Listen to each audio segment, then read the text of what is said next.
That's totally fine. Let me know when we're live. You're live. You're good to go. Thank you, sir. So with that, we are going to start the November 12th, 2020 meeting of the Downtown Development Authority. Becky, we will obviously start with roll call. Is there any unexcused absences we need to note? We do not have any unexcused absence. We have one absence from Greg Potvin. Otherwise, I have not heard from anyone else that they won't be in attendance. So hopefully the others will be joining us soon.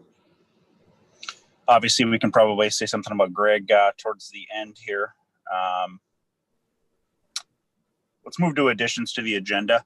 And I guess with that, we can speak on Greg. Do we need to add something to the agenda to acknowledge his letter? I was actually planning on touching upon that in my director's report.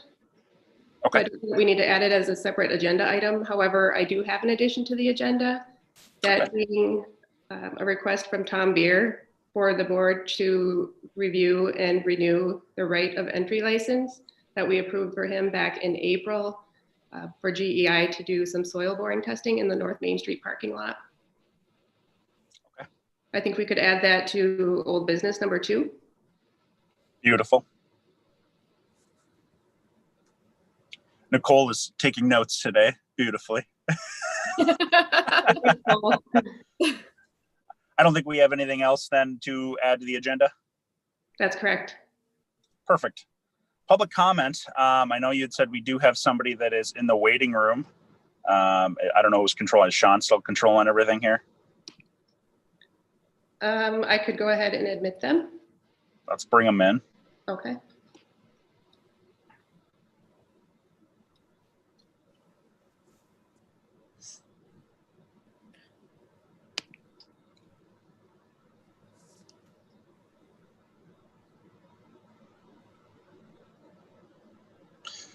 I don't know if you can hear us, but you are, shows Andrew Hillary. We're at the point where we have public comment. We wanted to bring you in because you're in the waiting room, apparently waiting for public comment. So if you'd like to say something, you're more than welcome. If you could just please state your name, your address for the record, and then go from there. Unmute first. There you go. Hello. I'm Andrew Hillary. Good morning. I'm Chelsea Niewodomski. I'm here with Andrew. We're at 105 East Washington, Iron Bay Restaurant and Drinkery. We just wanted to come to you. I'm not sure if the entire board is aware of my communications with Rebecca about the signage that we were asking for. Is everybody aware? Somewhat, yeah. We've been briefed briefly. Okay. So I was just coming to you guys. I don't actually know how I wanted to know. Millie didn't get to? I wanted to know how the DDA works, I guess. So I came in contact with somebody. So, okay, I'll just go from the beginning. When the Supreme Court overturned Governor Whitmer's executive orders, we decided that, okay, maybe it would be good to form a coalition of the small businesses in downtown Marquette. And I went to several establishments and spoke to both owners and managers and have looped them in on what is going on with everything. And everybody is on the same page on our side with the small businesses. And we were just hoping for some support in ways of large signs. It just so happens that I was just kicking around this idea, and like a few days after that, a guy from Traverse City had come in. He's the general manager of Rearbird down there. It's a restaurant / brew pub kind of a thing. And I just kind of fed it to him and said, what's going on in Traverse City? Because as you guys all well know, with everything being built up in Marquette the way it is, I moved here from Traverse City, and I kind of see Marquette becoming a Traverse City in the near future. with the apartments, the hotels, the development really that's happening. So I was just kind of like, oh, so what's going on in Traverse City? And he was telling me that their DDA made A-frame signs and put them outside of the businesses downtown. Sorry, our kid is here. So they put the signs out downtown, and then they also brought in portable hand washing stations. Now they've taken the portable hand washing stations away. I called the DDA just to like confirm everything before I came to you guys, or to Rebecca with this information just to make sure it was correct. And the gentleman that I spoke to said that once the weather got cold, they had taken them away, but then when it heated back up, they had actually brought the hand washing stations back out, which was, I thought, really cool of them to care that much, to go that extra mile of, oh, we're just going to bring those back out, because people are coming out. People, whether they believe that masks work or not, it's just, yeah, this is like a public health issue, which you guys all know, obviously. But Nicole, I know that you're in the service industry here, and where we are at Iron Bay, we have had customers just not comply with the mask order. And then that was happening before, when the governor had her executive orders in place. And then when the executive orders were overruled by the Supreme Court, I started to become concerned and was like, okay, we need to take action. And so my original idea was to form a coalition with the other small businesses in town. But then when the guy from Traverse City came and told me that the DDA down there had taken action for them, I was like, oh, well, then I will go to my local DDA.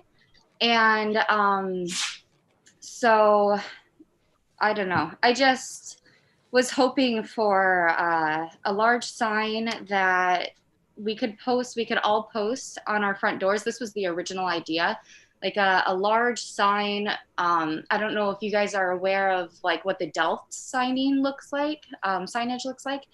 It's quite large compared to any of the other signs that were provided.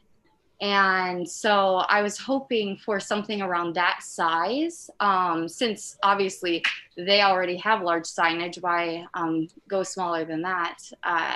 But I should have communicated that more clearly. But yeah, just we wanted something to show that we were all unified downtown, and so that when people were walking around downtown, they would see on the front of every business the same sign, so that it was standardized and we weren't fighting this fight alone, because it really is a fight with some customers, and it's really, really dragging us through the mud.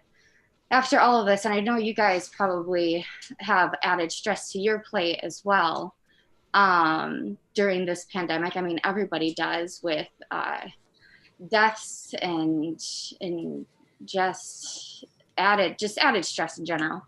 But yeah, we were just looking for some support, and just wondering what you guys thought about just a bit larger signs that really stand out and are visible and are an alert, a friendly alert, not a like, hey, don't come in here, but a, hey, we care about our community so much that we, in scientifically proven, masks work, and honestly, in our staff, we've seen that it's proven that it works, the masks.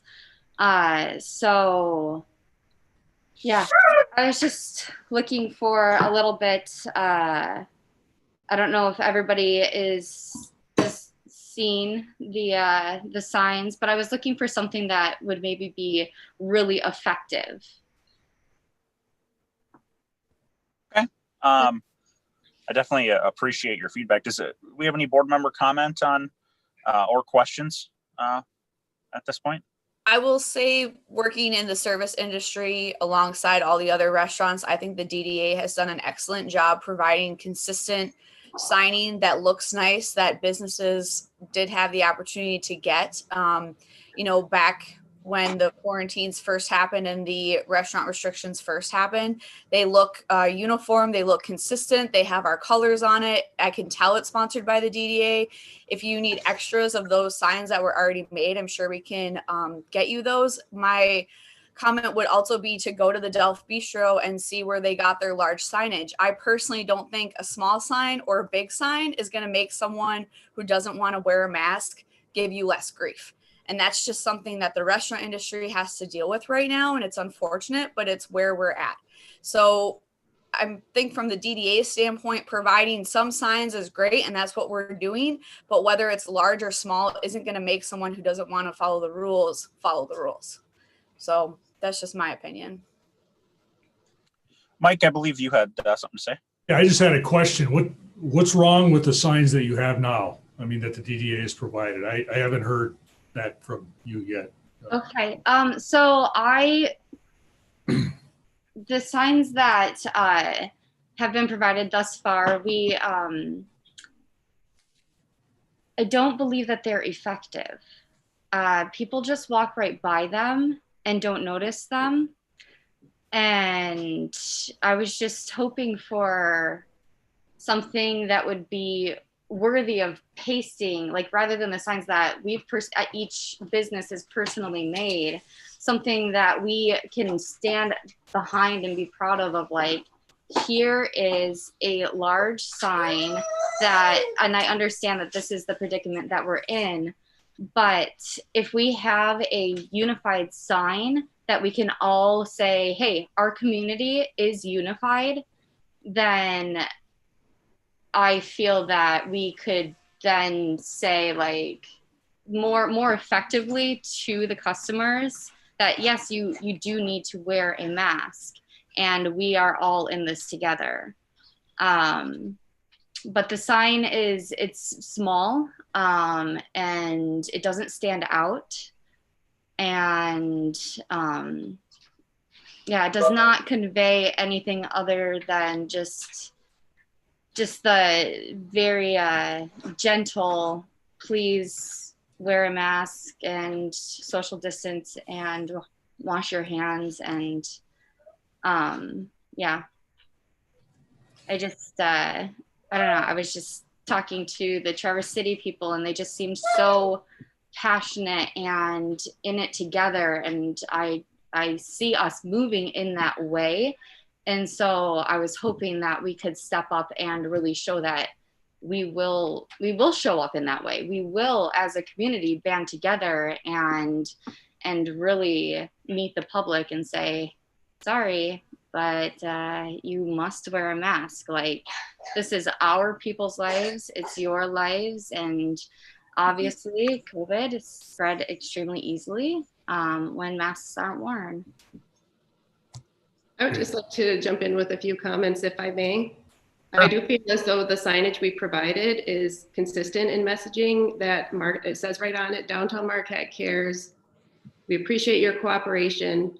Follow these social parameters as far as the social distancing, the mask wearing, the washing of the hands.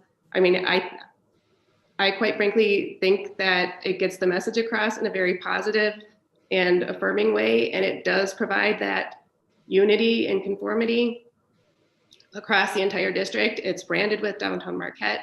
I feel as though it's as effective as we could possibly be, considering no matter what sign is up and no matter what size it is, people are still not going to wear masks. And unfortunately, that's part of the world that we're in right now. I would also like to say that in addition to the signage that we did provide physically, we also sent out a digital version. If businesses want to print additional copies, they're welcome to print whatever size they want. We provided that adaptability to them for however they want to display that imagery to their customers. Further, we have an order in right now, $1,700 worth of additional signage with the same messaging, same design that we're going to be posting on light posts and tree guards public areas throughout downtown and up 3rd Street. So as far as I'm concerned, I feel as though we are doing our due diligence and are being supportive of the businesses to the best of our ability. One thing that caught my attention, I mean, I think the hand washing station sounded like a good idea, but I think the season we're going into now, they will probably freeze solid, so it's probably not a good idea at this point. But I was thinking, I had the same thoughts about, I think she mentioned sandwich boards, or was that part of it too? I think those would be kind of nice. Yeah. But again, at the same time, with the snowbanks and everything we have, I don't know that now's a good time to do that. And I had mentioned that as well, knowing that it would be an issue with snow removal for our maintenance staff. And that's where I suggested we go with this other option of posting on the tree guards and the light posts so that we could still display that consistent messaging, but in a way that won't hinder our maintenance efforts. So, I mean, you've given us an 8.5 by 11 piece of paper to post up. And what we could have is a nice A-frame that the businesses are able to move by hand in and out of the business as snow is removed. And we're given space to put that out. So as people are walking in, they have a sign right in front of them, like the Meijer gas stations, that physically say, "Don't come in here without a mask, please." And then if they ignore the sign, like they've clearly ignored a sign walking right through the pathway. It works at Meijer. I've seen it work. The 8.5 by 11 does not work. Well, you have a digital link to print a larger copy if you'd like. So you're okay with doing the bare minimum for the downtown area and expecting us to go out to Signs Now or the other signs company downtown and pay big bucks to print up a huge sign when that's your job to support the downtown area? Mr. Chairman, Yes, sir, Mr. Rosowski. we're a public meeting and not a meeting with the public. And I'm concerned that we're having so much back and forth here. Typically, public comments are stated and then the board can make comments under their board member comments at the end of the meeting, but this isn't a one Yes, sir. subject meeting. So I I do- want to move us along, and I don't want to be rude to our guests, but 3 minutes of public comment has gone way longer than 3 minutes. That's fair. That's a true story. We will rest. That's a true statement. Thank you, Mr. Rataski. I did let it go on a little bit longer than I probably should have, just due to the back and forth questions from our board members. But we are going to move on. I think that's okay.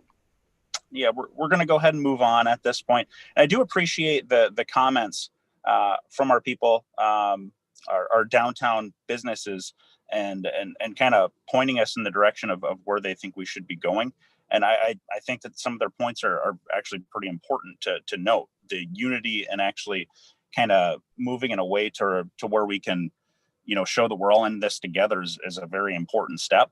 And I do believe we're doing that already, but it's something I guess we can look into, see if there's anything more that we can be doing. I appreciate them bringing that up.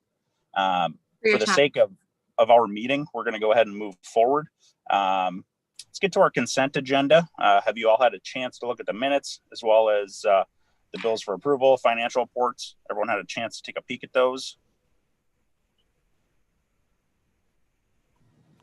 Anyone like to make a motion? Move approval of the consent agenda. Thank you.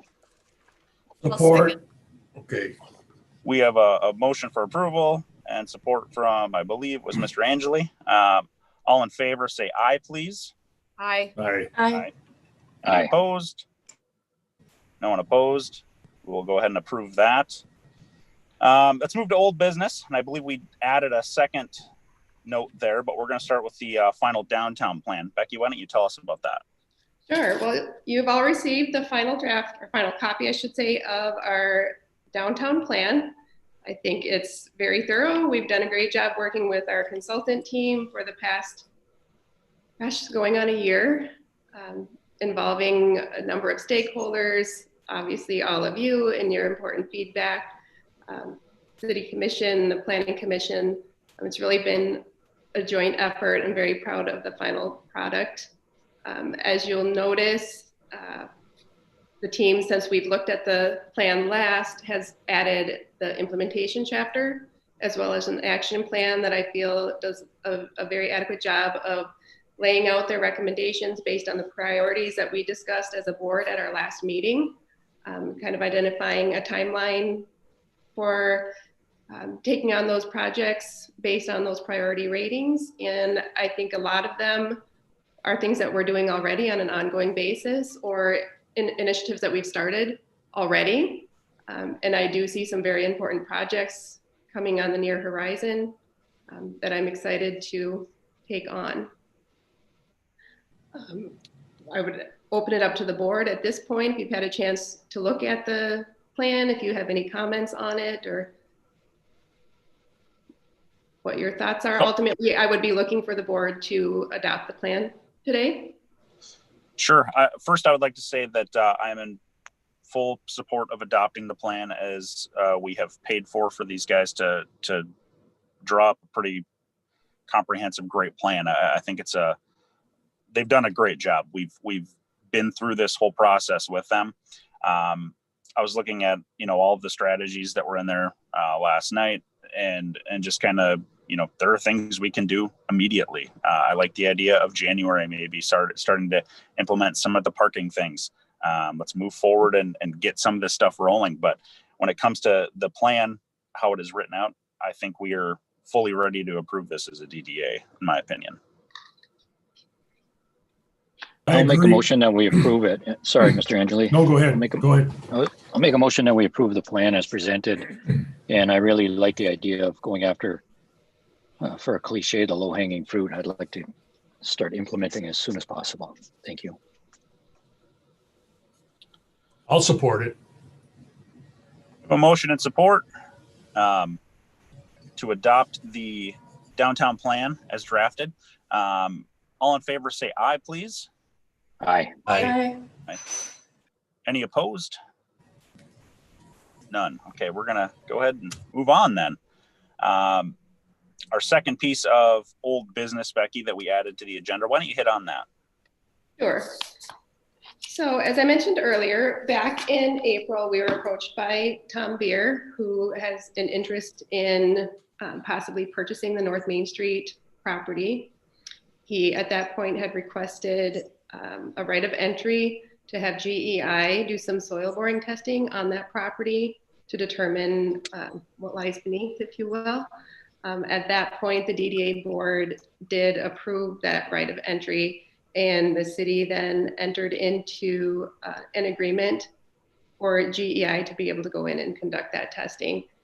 That was effective April 8th with a termination date of September 1, 2020, which of course has passed. So Mr. Veer has asked that we consider extending this agreement at least through the spring so that he can move forward with that testing.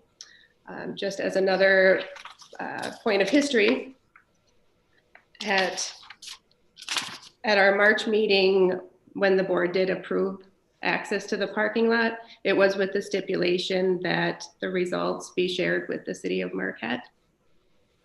So just to put that out there, that we would probably want to keep those same parameters in place unless the board deems otherwise. Mike, I have questions for you. What discussions have you had at this point regarding any of this with Tom? None, or very few. I'm trying to think back. I mean, we all know Tom. He shows up out of the blue every few months and wants to do this or wants to do that. And I haven't had anything, but just as part of this discussion, I think that right of entry permit comes out of my office. So if the DD, I can grant it just as an administrative move, but I don't want to do it without the DDA's approval. And I think it's important that we maintain the requirement that the results are shared. And and I know that came up.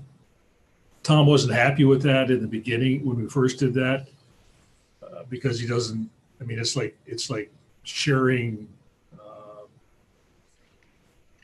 knowledge or capital. He doesn't want it out in the public someone to benefit from his expense at drilling. But I look at it as a city that, or as a DDA, first of all, my thought was to make sure that he actually did it. You know, I mean, that was my reasoning behind it. So we had proof that it was done and that what he was proposing was going to work. Not that we were trying to get something for free or something on his dime, you know. So I was more inclined that it be shared with the DDA if not the city, at least the DDA. So. Didn't he come to you and ask you to have first right to purchase that lot if it went up for sale as well? I think it might have been part of a discussion at some point. That might have been a while ago, but though. Typically how that works is if someone wants to buy a piece of city property, I have to go to the city commission and get approval to put it up for sale, which theoretically means that it's open to the public if they want to make an attempt to buy it. The commission, however, then could also direct me to make a specific sale to Tom or negotiate a sale with Tom, in which case that eliminates anybody else that might want to buy it. I mean, we've done it both ways in the past.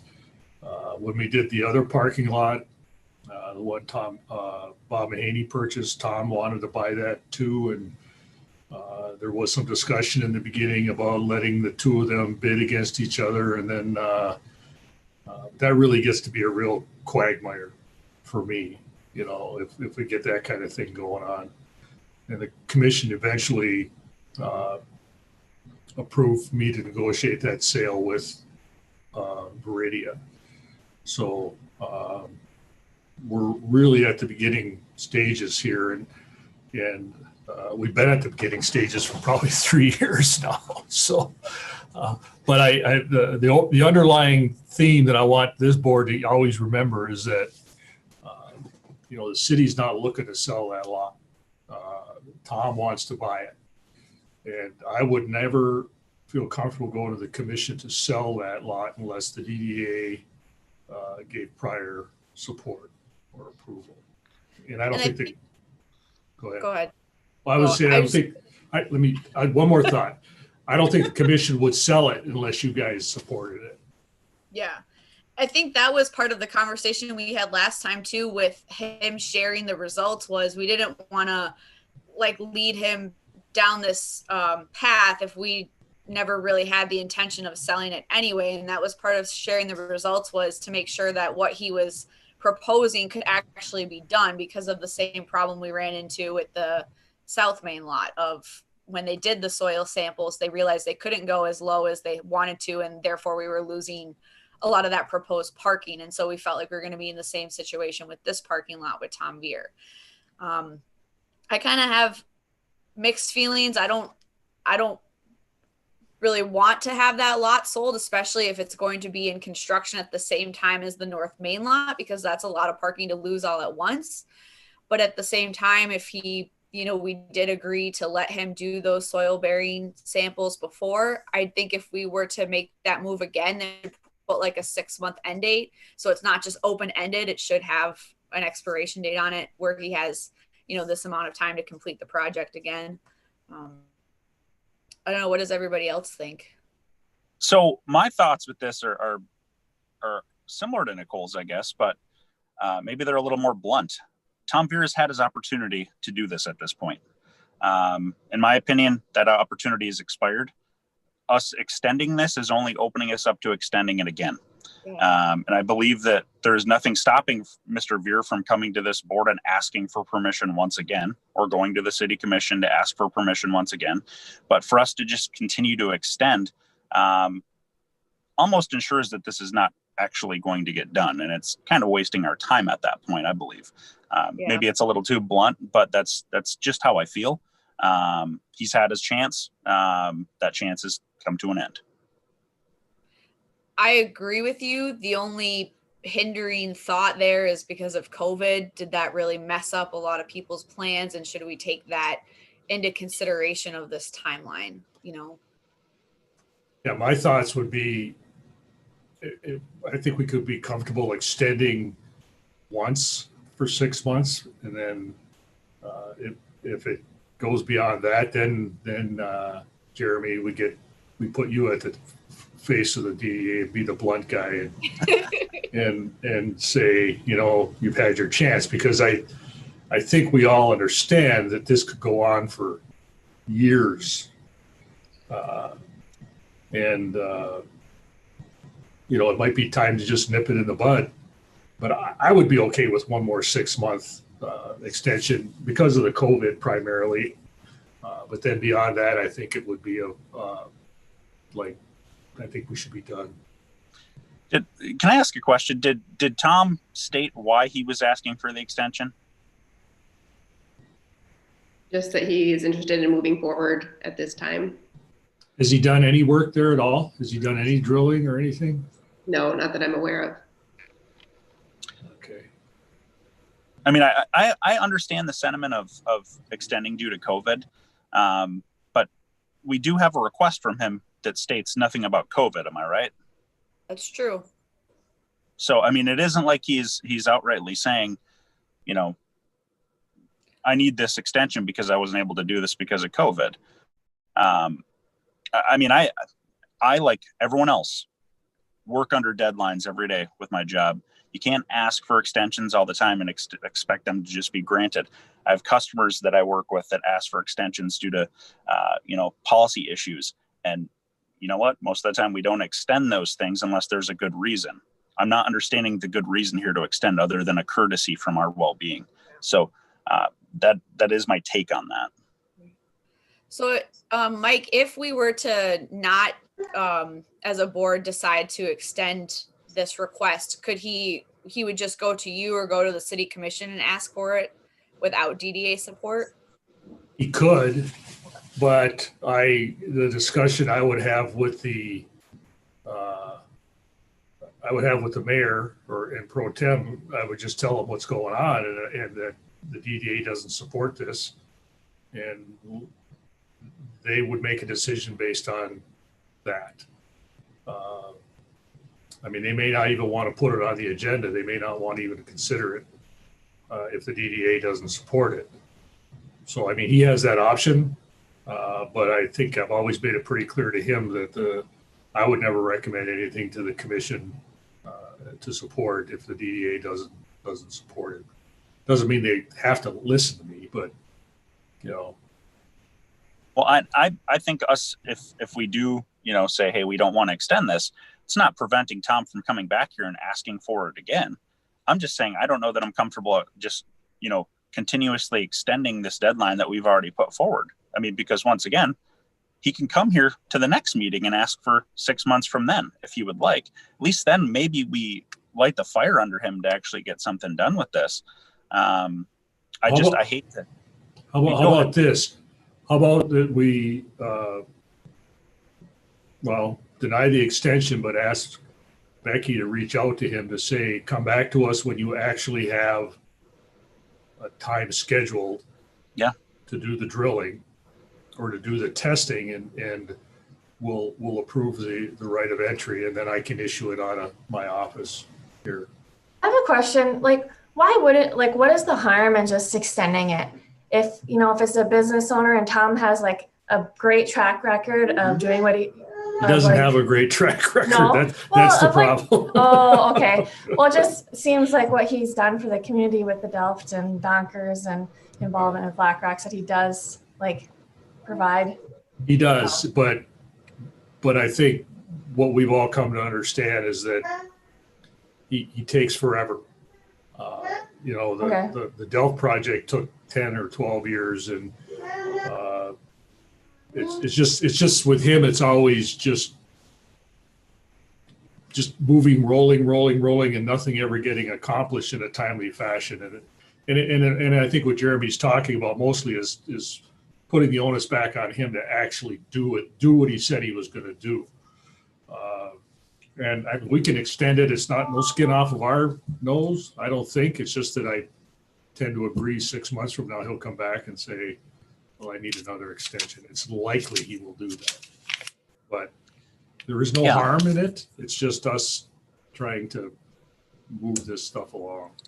And, you know, once again, I just want to make it clear, regardless of Tom or even if it was, you know, Megan or Nicole or Mike asking for this extension, it's just kind of how I feel about it. There's no real reasoning behind asking for an extension at this point. The time has ended. And, you know, we're just going to grant an extension, you know, to grant an extension. I guess I don't understand that. What's going to stop us from granting extensions for every project around that we're being asked to, you know, opinionate on? You know, once again, Tom or any other person can come in here at any time and ask for our permission once again. So it's not just Tom that has the availability to go, you know, potentially do this exploration of what's going on behind that or on Main Street. So I think that, you know, my opinion, once again, it's only my opinion. I think that we end that and just allow him, if he wants to, at a later date, to come back and ask again. May I ask a question? Yeah, sure, Tony. Yeah, thanks. Rebecca, what is the request, the formal request that he submitted? He just asked that the DDA board to consider an extension through the spring to allow GEI access to conduct the soil boring testing. But no date, for instance, through the spring. I don't know if they do any soil boring testing in the wintertime or not. I just don't know if that happens. But if it's through the spring, is there a date? Like does that mean the end of June? He didn't specify a date. I would imagine that we, as the board, if we decided to extend it, could set our own deadline. All right. I think for the sake of argument and further discussion, and Jeremy, I agree with what you said to a certain degree, but I also think that it's really not a big deal for us to extend this and see what happens with it. Hopefully some action will be taken. So with that being said, I'll make a motion that we extend the deadline for drilling for Mr. Veer through spring, which would put us into the June season. So I would say, what would the end of spring be? Mid-June? I'd go with June 1st. Yeah. Okay, June 1. That will be my motion. My motion would be to grant the extension to June 1st, 2021. I'll support that. We have a motion and support to extend Mr. Veer's request until June 1st, 2021. All those in favor say aye, please. Aye. Just one more comment. Yeah, go ahead. I would like to make sure that we do include, with the same stipulation, that he does share the results from those findings with us. Yep. As the motion maker, I'll include that in my motion. I don't know that we can legally, but I'll include that in my motion because that was the original, the original intent and the original motion, as Rebecca pointed out. So. Yeah, and I believe we already had previously discussed that as well. So that can be known on the record. Yes. Any other comment before we vote on this? It's hard because I got some people black screen, some people on screen. So you're okay. No worries.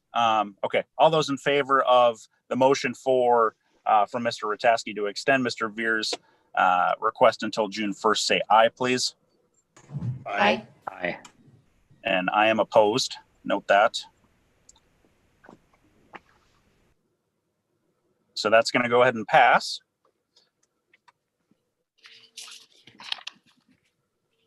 We can go ahead and move forward to our new business finally. We have our 2021 meeting schedule and bylaw amendment reviews. So go ahead, Becky. Yes, thank you, Jeremy. At our October 8th meeting, we discussed changing our monthly meeting time to 8 a.m. as opposed to the 7:30 that we've done for a number of years. The board seemed generally agreeable to doing that. However, we did note that it would require an amendment to our bylaws because our bylaws do state that our meetings start at 7:30. So what I've attached here for your reference is a proposed meeting schedule. Keeping the meetings the second Thursday of the month, beginning at 8 a.m. Here at the DDA offices, of course, once we're past the COVID scare and are able to meet in person, or at the Commons if we need to socially distance. So leaving that open to circumstances, but providing that proposal here, which I don't believe we would be able to vote on officially until we approve the bylaw amendments. So what I've included as well is the amended bylaws that does show the changes in red, not only to the meeting time, but also we have had some other changes arise as well that I would like to amend in the bylaws. One being our organizational structure, which you'll see there. And just on the last page as well with our order of the agenda, just modifying that to reflect our practice as we've done for the last year or so, as far as roll call and then moving public comment under the additions and approval of agenda and the committee and directors report after old and new business. So with that, I would just open it up to any questions or comments about the review, knowing that then at our December meeting is when we'd make the final approval and adoption of the amendments. I don't have that document in front of me. Is this by any chance one you could share via Zoom or not? Or should I try to find it in my emails? I don't have it on this computer, so I can't share the screen at this time, but I'm happy to forward that along to you. No, I mean, I have it on I haven't figured out. I don't know if there's a way you could do a Zoom meeting and go look at documents on the same computer. You know, if I go to my documents, digital documents, then I think it kicks me out of this meeting. So It won't. You can minimize the Zoom screen. Can I? Yeah. Do you want me to show you how? Do you have to say this stuff out loud, Kay? Do you have a grandchild there that can help you? I might. I do think the changes look good and they're pretty minimal to the bylaws. You just have the order of the agenda switched around and then the meeting time. And then, like you said, the structure of how it's set up. So I agree with all the changes. I don't see anything there that doesn't look right.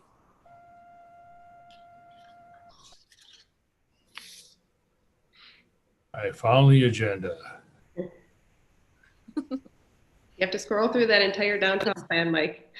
It's page 145, 144, where it starts. Looking at it on my phone.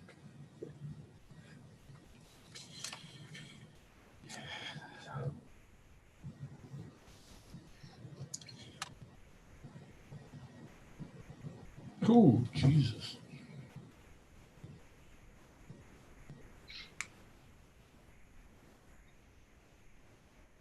You said 145? Yeah. You know, I'm just going to look at this and go, okay, I'm good with it, right? That's good. Yeah, I've had a chance to take a look at it also. I didn't notice anything that was jumping out at me. Mike, I do have a question though. As we're looking at the bylaws here, has the city commission approved at this point? I know it was a point of contention numerous times. Have they approved themselves for public comment only once per meeting, or are they still on twice per meeting? Well, the rules, I think they're on twice now. Okay. But they're going to reset their rules. Every year they reset the rules, and it's coming up for the next meeting. And I haven't seen the rules yet, but, you know, it's funny because I lose track of that crap because every other commission goes after Frank Verito pisses them off for so many years. They go back to one comment. Yeah, I think they're at 2 right now, and it's probably stay 2, and especially with the COVID stuff, because really there isn't much public involvement at all. So it's not a hindrance. So, Sure. No, I understand. I just kind of, I think it's important as we look at our bylaws to kind of mirror what they're doing as well. Follow them as a body. If they were only doing one, I guess I would be a little bit more inclined to discuss that further. But just as long as we're mirroring them, I think that's important. Yeah, I think they're going to stay with 2 for now. So, okay. Found it. So if everyone's had a chance to take a look at this, I know, we, at this point, we could probably go ahead and make a motion and approve this at this point, right, Becky? No, it requires review at one meeting and then adoption at the next meeting. So we need 30 days notice for the public. Yes. Okay, Yeah. good. There is something in the city charter that certain things require 2 readings. So, Sure. I would like to mention, though, according to Public Act, I'm trying to blank, 57. oh yeah, that one. I read it. Anyway, DDAs are required to have 2 informational meetings for the public a year. We have done one already that we incorporated with one of our stakeholder meetings for the downtown plan. We do have one left, and considering we're November right now, it will have to happen as part of our December meeting. So what I would like to do is just include that on the agenda for next meeting. And I'm also scheduled for December 14th to present my annual presentation to the City Commission. So what I would like to do at that point then when we meet is to just show that presentation to you as the board and any public that's participating as well to fulfill that requirement for the second informational meeting. Okay.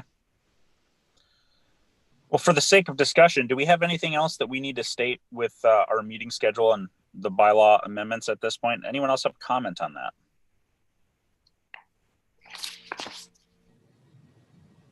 I'll take that as a no. Employee healthcare renewal. This is an important topic, especially right now, I would say. It is very important. And I'm very pleased to report that this doesn't happen often, but our existing plan is being carried over for another year with the same coverage that the staff has been provided for this year, with a very nominal increase of 1.59%, which is smaller than the typical increase that we see as far as our annual premiums. There are some additional options that were provided by Blue Cross as they do every year. But in looking at them, my recommendation would be to continue with the plan that we have. If you guys remember last year, we did opt to go with the gold plan and offer a better health plan to our staff. And so given that we can continue to offer that at a minimal increase, my recommendation would be to stick with the plan that we have. Were there any questions on the breakdown or the alternate plans that were provided? Is it an increase or a decrease? It says percentage decrease 1.87. Where are you looking, Mike? Under the gold plan at the bottom. That's one of the other options. If you look at the one on the top that has the asterisk, the SBPPO gold. Okay, got it. That's the continuation of our existing plan. So it really would result in an annual premium increase of only $195. Great. Okay. And you're not with the city. Are you under our umbrella? No, it's completely separate. Okay. At this point in time, we just have 2 staff members who are enrolled in our healthcare plan as well. Anyone want to make a motion on this? I will. I'll move that we accept the director's recommendation of renewing the goal plan as specified in the agenda. We have a motion. Any support? Support, Tony. Thank you, Tony. Any further discussion on this? Mike, do you have any other comments you want to make? Nope. I'll take Tony as a no also for further comments since he's muted. So let's go ahead and take a vote on this. All those in favor of approving, say aye, please. Aye. Aye. Aye. Any opposed? I don't think so. Good. Thank So you. we can move on. I believe we are finally at committee reports, which have we had any committee meetings? We have had a parking committee meeting on October 29th. So just to provide a brief update, we have transitioned to our digital permitting platform. We have all of our existing parking customers moved over to the new system. Sarah Tremblay here, our operations administrator, has been working very closely with our parking customers, in many instances one-on-one, to help smooth that transition. She's done a very, very good job. We're moving forward now with enforcement, testing the enforcement system and getting that up and running as well. We also, just another tidbit on parking, we're finding that because of COVID, we're losing some of our long-term and larger permit holder accounts, particularly offices who have their staff working from home.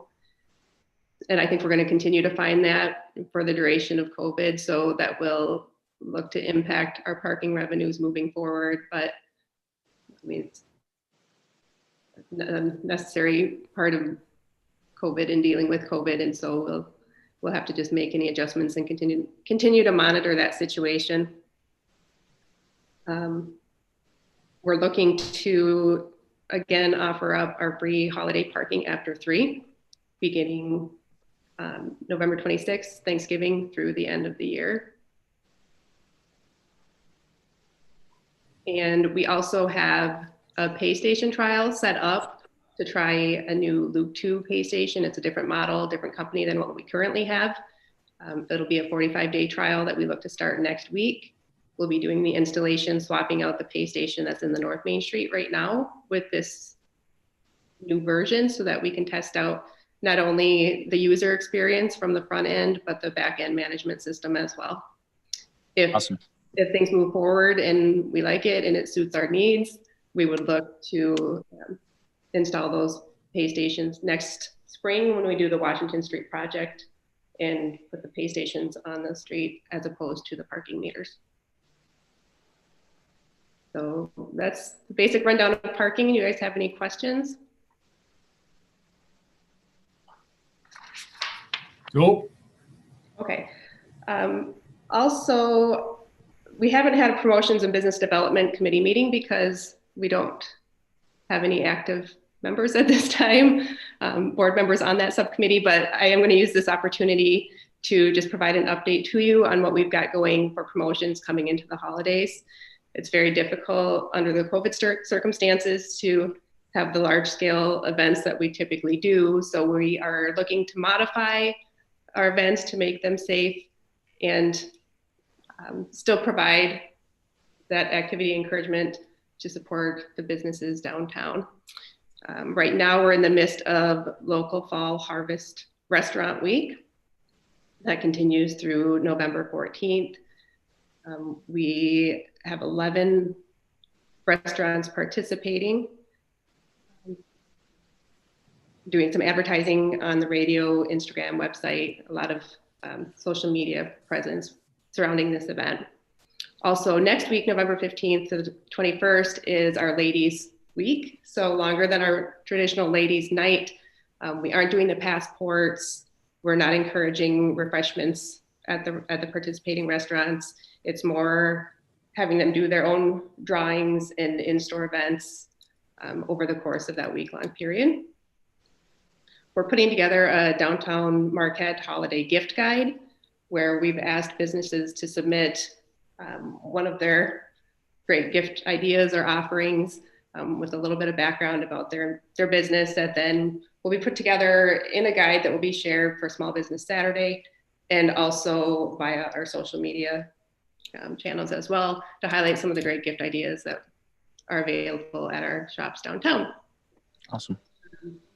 The other thing is the light up the holidays. We had kind of left the option open of doing the parade if we were able, knowing that it wouldn't be safe to do the tree lighting or the visits with Santa. In reviewing what other communities are doing, many of them are not doing their parades, and we do question being able to do so safely in the traditional manner. So what we're considering instead is more of a stationary drive-by situation, wherein we would do it down at the Commons where our Christmas tree is, have Santa there on his sleigh, waving at the kids. We're hoping to have the post office down there as well. In the past, they've collected letters from the kids, and then Santa responds to those letters. So we'd like to incorporate that and just have it be an opportunity for, you know, parents to drive by in their vehicles with their kids. The kids can drop off their letters. They'll have, hopefully, if it all pans out, have a postal truck there all lit up and decorated, and have somebody there to be collecting the letters, kids waving to Santa. Could possibly still handle goodies like we normally do in a socially distanced manner, and then they would continue on. So we would look to have traffic pull into the Commons parking lot off of 3rd Street, do their drive-by, and then continue out 4th Street to keep that one-way traffic flow. You guys think that would work and would be a safe way to acknowledge the holidays? I mean, it is important for us to do something, and I feel like this is going to be the best option that we can provide. I think that sounds awesome. And along with that, thank you, Megan. Along with that, we are encouraging businesses downtown to really decorate their storefronts, their windows, put lights on their building.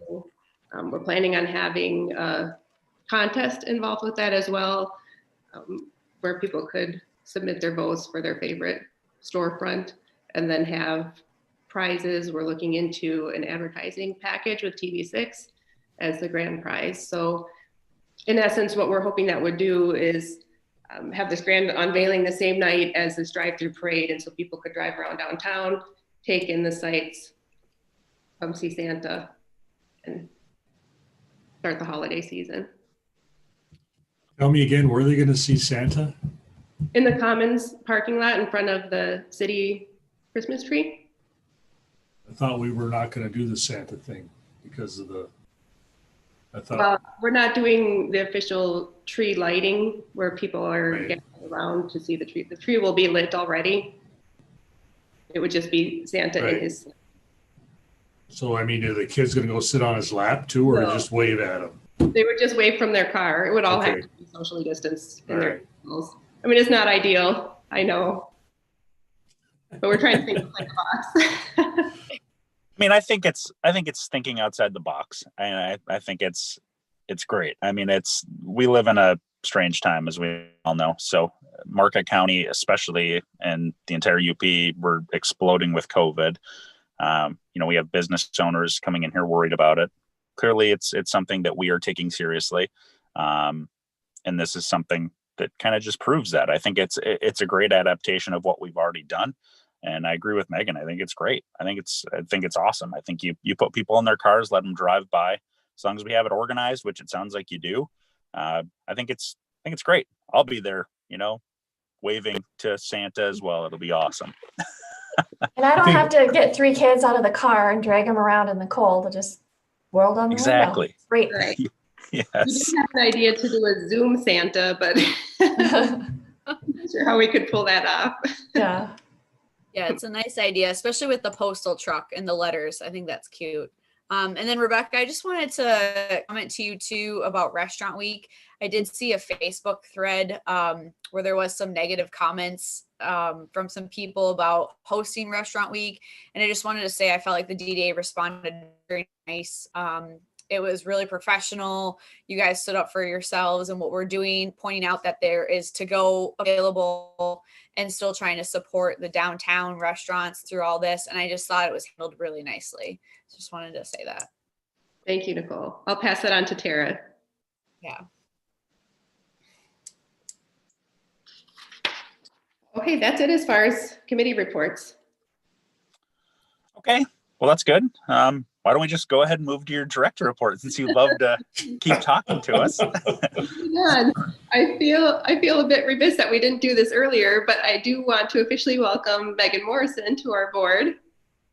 She was appointed by the City Commission in October and is joining us obviously for the first time here today. So welcome, Megan. We're very lucky to have you.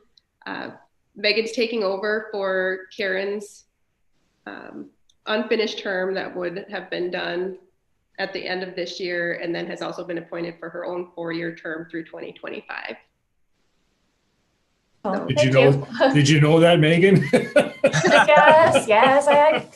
Becky told me all that. All right. We had a nice meeting. We sat and caught up about DDA business, and it was very, very nice. Yes, it was. Also, I wanted to provide a staffing update. We have decided to return to a remote work situation, kind of a hybrid work from home, work in the office, based on some of the directives coming down from the state and really being encouraged to work from home wherever possible. And this is just for the office staff. Maintenance staff is still doing their work outdoors as they normally do. However, for the immediate future, I'm here in the office every day. The rest of the staff, we've worked out an alternating schedule where they each come in at least 1 day a week, but on different days so as to not expose each other to the extent that we can. So who knows how long we'll have to keep that going, but we are corresponding via email, via phone. We're still here. We're still offering the same services. We're still available. So just be patient as we work through this transition, but I do feel like it's the necessary step given the increase in COVID cases locally. Also, I wanted to propose to the board, if you recall, back when we had our shutdown and we were all forced to be in lockdown and work from home, we had our administrative staff set up working from home completely. We had our maintenance staff who was home, kept them all fully employed. So some were getting paid to be working from home, others were being paid even though there was nothing that they could be working on at home. And at that point, we had said, you know, sometime down the road, we'll make some sort of a bonus or acknowledge that they had been working from home where the others were not, if that makes sense. So we do have about $2,500 worth of the Families First Coronavirus Response Act credits coming back to us. So what I would like to do is to take some of those funds and distribute them back to the staff who was working from home, kind of in conjunction with our Christmas bonuses. Great idea. Is that what you're doing in the city, Mike? I don't want to tell anybody what I'm doing with the city. Oh, okay. No, yeah, we use some of our grant money to reimburse, or a premium we call it, because under some of these grants you can't give bonuses.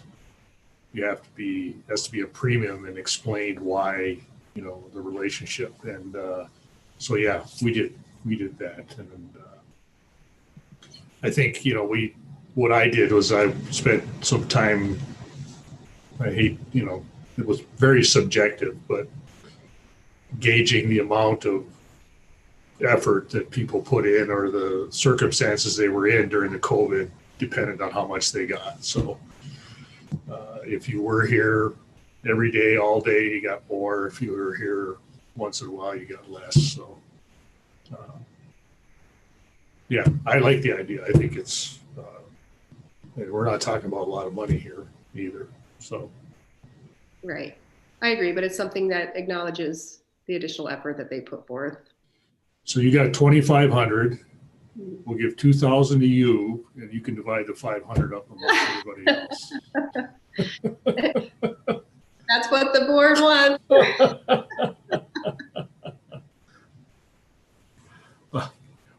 I mean, on that light, I mean, maybe I think you should be included, you know, in whatever you distribute. I mean, that if you want to, I have no problem doing that, and I would gladly make a motion that you, I know it's not on the agenda, maybe we don't even need to discuss it, but I offer support that I think you should do that. Okay, thank you, Mike. I'll plan to move forward with that then. Also, I wanted to provide an update on our Bluff Street ramp repairs. We have had that flange repair done by Primo Construction. So it took some time with some COVID delays. However, that has been repaired. We've opened up the parking both on the lower level where those couple of spaces that were affected have been blocked off for some time, as well as the upper level. So we're fully operational in the ramp again. I have, as far as our bigger picture repair project that we're looking to take on this spring, I have approved GEI to go ahead and do our construction drawings. They're going to be providing our bid specs, repair drawings, construction documents, and the bid documents for us for $4,800. And that would then get everything ready to go out to bid with the plan of starting that project this spring and summer. Moving on, I just wanted to provide an update as well on our board member situation. Like I mentioned, Megan has taken over for Karen. We currently have one opening that was left vacant by Sean Geary's departure. He is or was our resident representative. So we do need to find another resident to serve on the board if anybody has any recommendations. At this point in time, we do have to fill that position with a resident. However, Greg Poppin has submitted his resignation as of yesterday. So we do have another opening coming up now that wouldn't have to be filled by a resident. So that position could be filled by any number of people. There's not a specific requirement for that particular position, but somebody who's invested in downtown, whether business owner, property owner. Is Jack's term ending? Jack, at the end of the year, right? Mm-hmm. Yep, Jack is done at the end of December. Mike, I have a question. Are we able to allow, I don't know if it's even in our bylaws here, but are we able to allow Jack as a board member to continue serving if we don't have a quorum? Jack can continue serving until his replacement is found. We do that with all of our other committees and all of our other authorities. So it's allowed if he wants to do it. Yes. He has spoken with somebody else from Range Bank who may be interested, and I plan to reach out to that individual. And I have also reached out to a couple of other folks and had some one-on-one conversations about possible board membership. So there's some interest out there. So I would hope that we could get those positions filled. The resident requirement is a little bit more difficult just because it's a more limited pool of people. So again, if anybody has any residents that they feel would do a good job serving on the board, please feel free to pass those names along to me. And I'm happy to reach out to them. Okay. Also just wanted to kind of touch base again about the Masonic Arts and Theater Innovation Company's drive-in movie. They did end up showing Ghostbusters as opposed to the Rocky Horror Picture Show. It's my understanding they had about 30 vehicles there in attendance. And we're pleased with the turnout and look to host similar events in the future. In fact, we've had a correspondence from Ryan Engel inquiring about the possibility of them doing a Christmas movie showing in December. on either the 12th, I'm sorry, or the 13th. I would open it up to the board for any conversation about that, if it's something that we would like to approve for him to move forward with.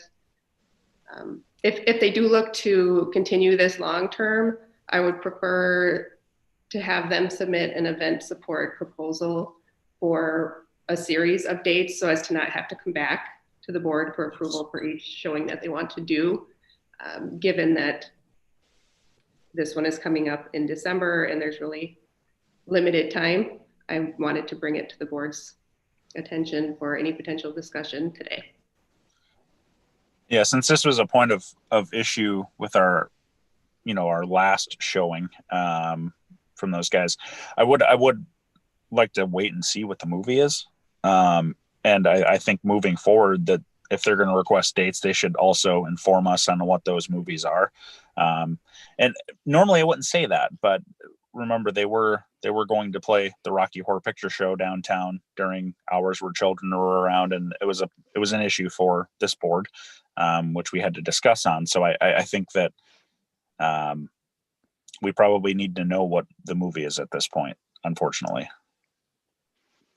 I would Jeremy, agree.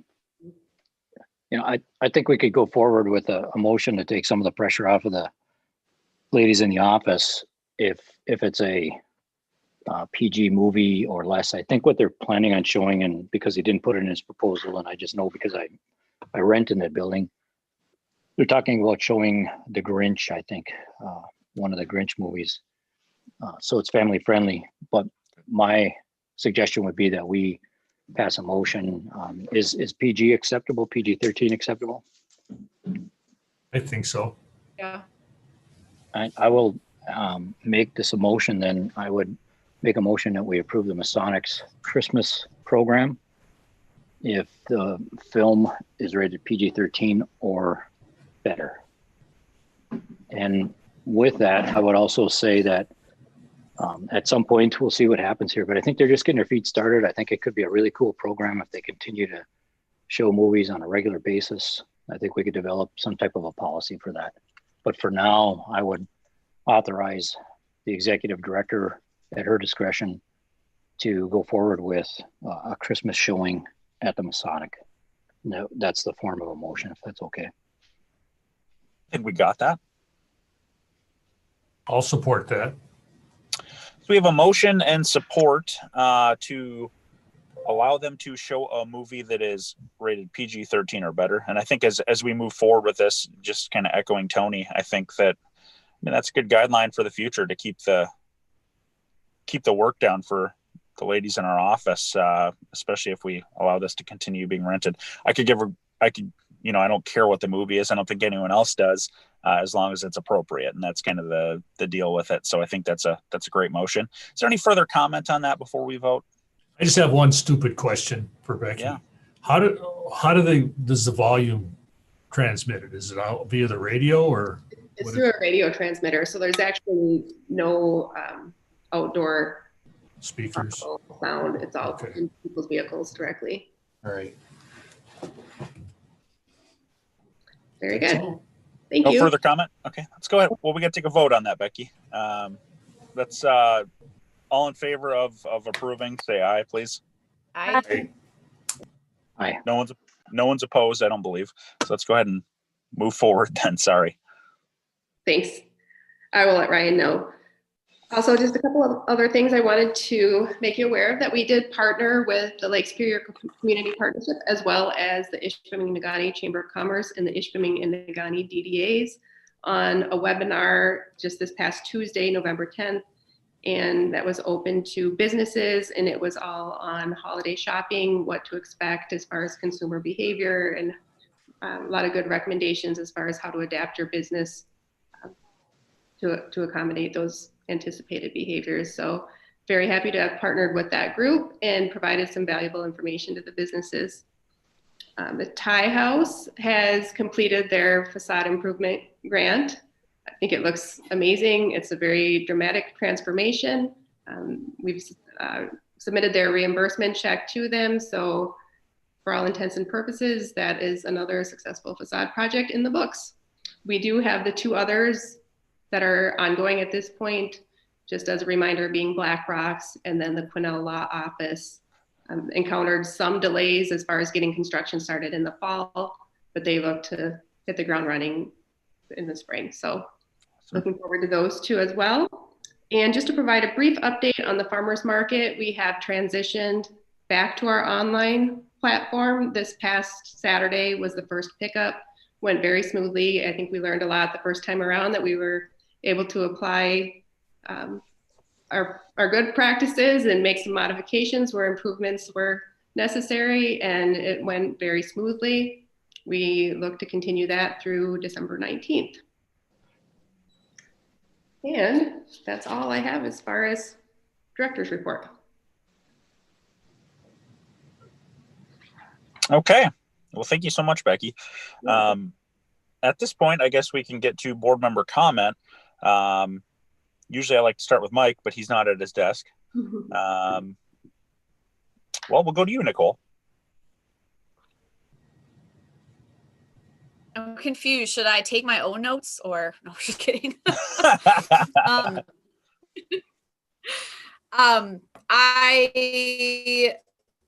think I just want to touch back on the signage from the public comment earlier today. I think that what the DDA has done so far has been very consistent. I think it shows the new colors. It shows that it's from the DDA. I think it shows unity and all of those things. I understand their concerns about people not following the rules and people not paying attention to signs. And I just don't know if it's on the DDA's platform to give people bigger, larger signs, and if that's really going to solve the problem here. And so I would encourage those other businesses, like Becky said, she provided that digital link where they can print off bigger things. I understand that costs money, but in these times, you know, you have to do what's right for your business. And I don't know if the DDA providing big, huge sandwich board signs to every business would be right for everyone. Like if you look at Lanyap, where would we put that? You know, we don't have the bunch of space like, you know, Iron Bay might have in their enclave. Baby Cakes doesn't have that space. Then you're impeding on the sidewalk. So I think what the DDA has done so far has been great. And I think it was, like I said, unity, clarity, still trying to be positive and trying to unite the downtown to try to do what we can to help fight this. And I am sorry that, Rebecca, you have to constantly take heat from so many people, even when you're still trying to do the right thing. I know it's a struggle and it just makes a tough situation even tougher. So I feel you on that one. But I think what you guys have done so far has been really great and appreciative by a lot of other businesses, because I've seen those signs at a lot of other businesses already. Thank you, Nicole. Mike, go ahead. Oh, pardon my excuse or leaving just a minute ago. I had to pee. I couldn't hold it anymore. Sorry, I'm old. I mean, I appreciate Nicole's comments. I mean, I think they're right on. I have to admit that the sandwich boards I think are kind of neat, and the wash stations I think are kind of neat too. But there's a couple things that go through my head, and one is that, you know, this is a controversial topic, right? I mean, we all agree there's a virus, but how people address it and how people see it and how people respond to it is all over the place. And I think as a DDA, you know, I think I don't want to say subtle approach, but the more professional approach that we're doing is the way to go. Because, I mean, if you start shoving this information down people's throats, you have to wear a mask or you should wear a mask. I mean, it's almost counter to 100% by some to resist that much, if that makes sense. I mean, the resistance is, no matter what you say or how much you push it, there's going to be a resistance to it. It's just the nature of this situation. It's been political. It's been everything. And then, you know, I think that, you know, with this I would say that if the virus is still strong and we're still pushing it when the snow melts, maybe we have this discussion over again. But I think everybody understands there's going to be a vaccine out here in the next couple of months. The issue may very well diminish, and I don't think this is the time to overreact. I mean, I understand the business wants us to do this, and this, but is anybody else put off because we're not like Traverse City? I was put off a little bit by that. So, but anyway, those are my comments. And I support what you're doing. I agree with Nicole, and I think we should stay the course just because of the nature of the beast, and we're doing our part. I sent you, thank you, Becky, for answering that email about the seminar next week. I appreciate that.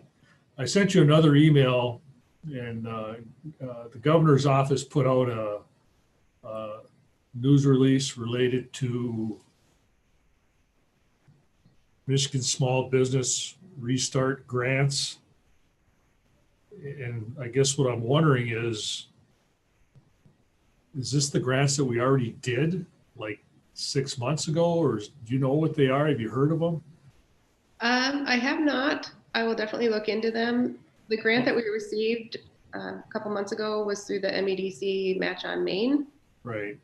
So Okay. It sounds like it's a different program, but I will certainly look into that. Well, the news release is the awarding of the grants to 15 economic development organizations. And I don't know if the LSCP is involved. It's the first time I've heard of it. I just wondered if you'd heard of it. Oh, that is through the partnership. Okay.